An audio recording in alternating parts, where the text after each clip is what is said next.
அடே இந்த நேரத்தில் எங்கடா என்னை கூட்டிகிட்டு போகிறேன்னு என் தங்கச்சி என்னை கேட்க, நம்ம இப்போ பொன்மலை சண்டே மார்க்கெட்டுக்கு போயிட்டுருக்கோம் நான் சொல்ல, நீ பண்ணுற அளம்புக்கு அளவே இல்லாமல் போச்சுன்னு அது என்ன திட்ட.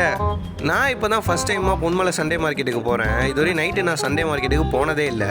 ஏன் இதுவரை நான் ராத்திரி போய் பார்த்ததில்லன்னு கேட்டிங்கன்னா, ஈவினிங் 2 மணி வரையும் தான் அங்கே பெட்ஸ் எல்லாம் வச்சுருப்பாங்க. அப்புறமேட்டு பார்த்தீங்கன்னா எடுத்துகிட்டு போயிடுவாங்க.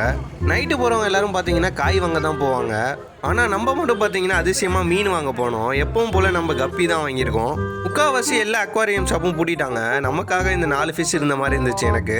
அது மட்டும் இல்லை, நைட்டு போனனாலேயோ இன்னொன்னு தெரில, வெறும் 25 ருபீஸுக்கு 2 பேர் கொடுத்தாங்க. அதை நம்ம வாங்கிட்டு வந்து நம்ம அதிசய தொட்டியில் விட்டாச்சு. இதை ஏன் நான் அதிசய தொட்டின்னு சொல்கிறேன்னா, வெறும் 4 மீன் தான் வாங்கி விட்டேன். இப்போ பார்த்தீங்கன்னா கிட்டத்தட்ட ஒரு 16 மீன் கிட்ட உள்ளே இருக்குது. அது மட்டும் இல்லாமல் இப்போ ஒரு 4 மீன் வாங்கிட்டு வந்து திருப்பி உள்ளே விட்டுருக்கேன்.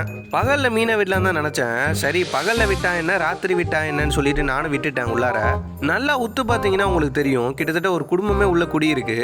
அது மட்டும் இல்லை, இந்நேரத்துக்கு இந்த தொட்டிக்குள்ளார பார்த்தீங்கன்னா ஒரே கொசுவாகவும் கொசு முட்டையாகவுமே தான் இருந்திருக்கும். ஆனால் இப்போ பார்த்தீங்கன்னா வெறும் மீனாக தான் இருக்குது. தொட்டி ஃபுல்லாக மீனாக இருக்குது. தொட்டியே ரொம்ப க்ளீனாக இருக்குது. உங்கள் வீட்லேயும் இது மாதிரி தண்ணி தொட்டி இருந்துச்சுன்னா இது மாதிரி ட்ரை பண்ணி பாருங்கள். இந்த வீடியோ உங்களுக்கு பிடிச்சிருந்தா லைக் பண்ணுங்கள், மறக்காமல் சப்ஸ்கிரைப் பண்ணி சப்போர்ட் பண்ணுங்கள். நீங்கள் பண்ணுற ஒரு லைக்கும் எனக்கு பெரிய சப்போர்ட்டாக இருக்கும்.